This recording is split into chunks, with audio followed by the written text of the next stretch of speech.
How to store your past broadcast, aka VODs. It's simple.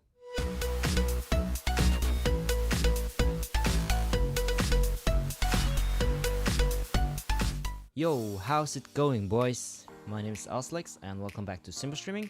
Today I'm gonna show you how to enable your VODs for a channel, if you haven't already.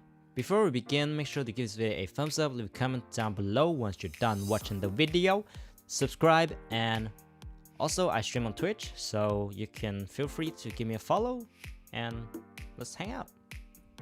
Yeah, pretty cool, sounds nice, good. Is this how your channel look like when you open it? You have nothing on your homepage. When you click on videos, you have no video to be found. If this is how your channel looks like, then you better enable the VODs. Or maybe not. Maybe yes. Yes. Okay guys, so same thing as always. Go under settings, click on channel and video, and scroll down a little bit. You'll see enable. Yours probably look like this. Just hit the switch, flip the switch, just like that. And enable save broadcast, aka VODs, for up to 14 days. And if you're a partner, it's 60 days. It will stay there for 60 days.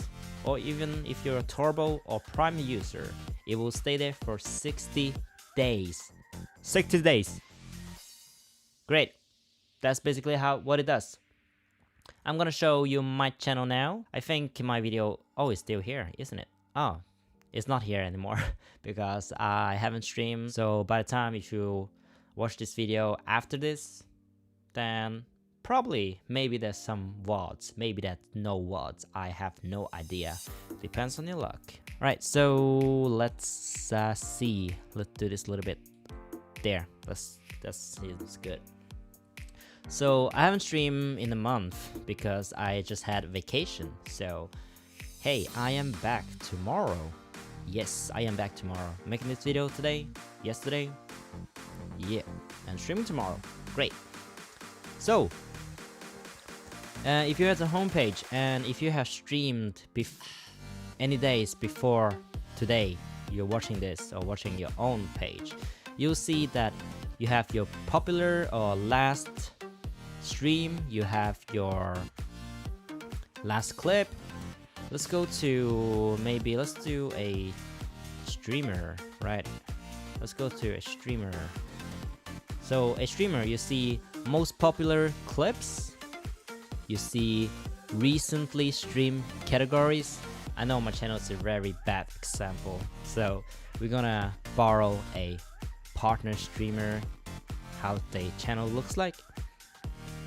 So like for example, you have you recently streamed just chatting, what game you just recently played, and maybe team. If you are on a team, we'll go more into the depth of that later, I guess, in some video.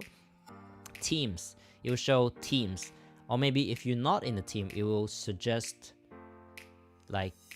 streamer that has the stream the same games, same times-ish games, or just Twitch recommending some streamers to you.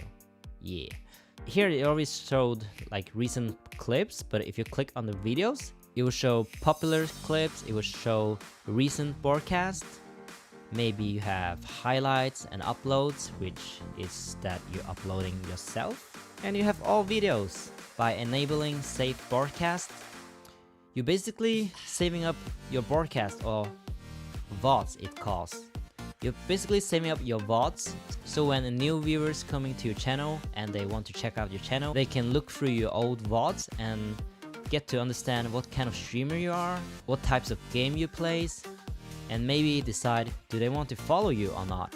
Do they like you as a person? Are you entertaining? Why should I follow you? The only consequences by enabling VODs is that if you're playing copyright music, your VODs will get muted by Twitch, or maybe a month later, 2-3 years later, clips and VODs, they'll get copyright claimed or DMCA striked, which is a popular thing on Twitch now. Not really Not many people are happy about it, but it does happen. If you don't want to do it, you have like two options: delete all your VODs, delete all your clips, or just don't listen to copyright music. But that's the video, guys. Thank you guys so much for watching. If you enjoyed this one, make sure to give this video a thumbs up, leave a comment down below, subscribe, maybe give my Twitch a follow, and I'll see you guys in the next video. Goodbye.